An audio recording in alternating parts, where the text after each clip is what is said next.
Bilang Pilipino, nakaka-proud na ma-recognize or kilalanin ng mauunlad na bansa ang kalidad ng Pilipino pagdating sa trabaho. At kung gaano tayo ka-dedicated, lalo na yung mga nasa larangan ng health workers or caregivers na kayang isakripisyo ang sariling buhay. Today I want to share with you the story of Camille, a worker from the Philippines. Camille came to a kibbutz in Israel 5 years ago called Nirim. In this kibbutz, she is taking care of a 95-year-old lady by the name of Nitza. On October 7th, she too woke up in the morning to the sound of the sirens with a heavy rocket barrage in the background. She took Nitza, they ran into the shelter. She tried to close and lock the window in the shelter. She failed to do so. 45 minutes later, Hamas terrorists came into the shelter. She did not know what to do. She thought how she could bribe them and save Nitza. And what she did was she took her wallet. The wallet had 1,500 shekels, which Camille saved for a trip to the Philippines where she wanted to see her family. She gave the wallet to the terrorists and said to them, "Please take the money and let us alone, leave us alone. She is an elderly lady. She does not understand the situation. Please let us go."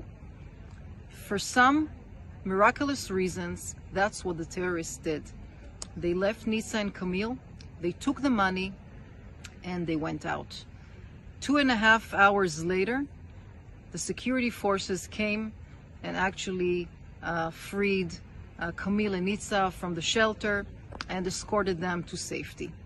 Panoorin niyo itong kwento ng isa nating kababayan sa Israel tungkol sa kanyang karanasan na malagay sa bingit ng kamatayan ang buhay ng inaalagaan niya at ng sarili niyang buhay.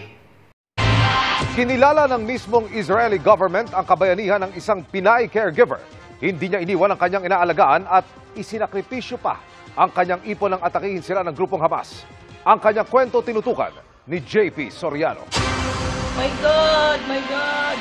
Kahit siguro hindi niya nabidyuhan mula sa bintana ng kanilang bahay sa Negev, Israel, hindi malilimutan ni Camille Gesalva ang tagpong ito noong October 7. Nandun yung mga terorista na sinusunog yung mga sasakyan sa parking. Parang mga dyan lang. Kasabay niyan ay narinig niya ang mga missile warning. Kaya agad niyang dinala sa bomb shelter ang inaalagaang Israeli na si Nitza na 95 anyos na. Pero sira raw ang lock ng shelter. Pumasok sila from main door. Kinuha sila ng malaking bato. Then ipinukpok po dun sa main door. Ginugulo po yung bahay, as in gulo. Ewan ko nung hinahanap nila. Tapos tabi lang po ng shelter. Nanginig na po ako doon. Inihanda na ni Camille ang sarili sa pagpasok ng mga Hamas sa bomb shelter. At minessage ang inang nag-aalala naman sa Nueva Ecija. Pasin na po yung picture ng anak ko. Hindi na ako makakasalita. Parang gusto ko makita yung anak ko, yung bago ko i-close yung mata ko at mamatay na yung anak ko. Hanggang napasok na ng isang Hamas ang kanilang bomb shelter. Nangamba siya para sa natutulog noong si Nitza. Yung lalaki galit na, yung mukha niya nagagalit. Sabi ko, "Sir, please, I'm so sorry. She's old, she don't know what she's doing. Please, no, be patient," like that. Kumalma. Inialok na rin ni Camille ang natitira sa kanyang ipon na ipapadala dapat sa pamilya sa Pilipinas. Kasunod niyan at nang wala ng ibang perang nakita, lumabas din ang terorista. Ginano ko po talaga yung wallet ko, but not my cards and my passport because I need it. Pagka isang oras, may dumating ng sundalong Israeli na naglabas sa kanila habang tuloy nilang naririnig ang barilan nito at ng mga Hamas. Ang daming barilan, ang daming rocket sa paligid namin, natumba kami, nadapa kami, pero we are safe. I feel na yung Diyos yung may nag-guide sa aming dalaw. May nag-guide po talaga sa amin, nakakain. Yun yung naisip ko, hindi ko talaga akalain na mabubuhay pa ako. Then, we came from the Holy Land, Jerusalem. I feel so good.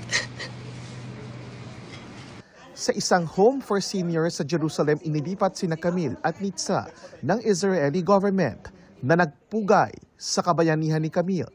sa pamamagitan ng social media. Kaya balita na sa media rito. Dito na rin nagdiwang ng kaarawan si Nitsa, na regalo raw na maituturing ang pagkakaroon ng caregiver na gaya ni Camille. She says that's her prize and that's her gift.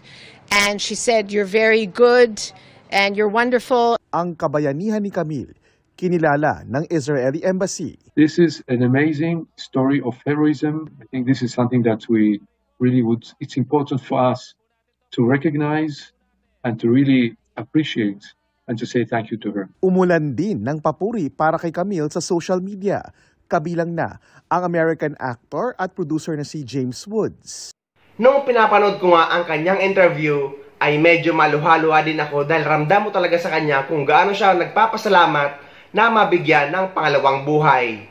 Lalo na't hindi lahat ay pinalad. Dahil nga guys, 4 na kababayan nating Pilipino ang kumpirmadong namatay sa nangyayaring giyera ngayon sa Israel. I'm leaving on a jet plane, don't know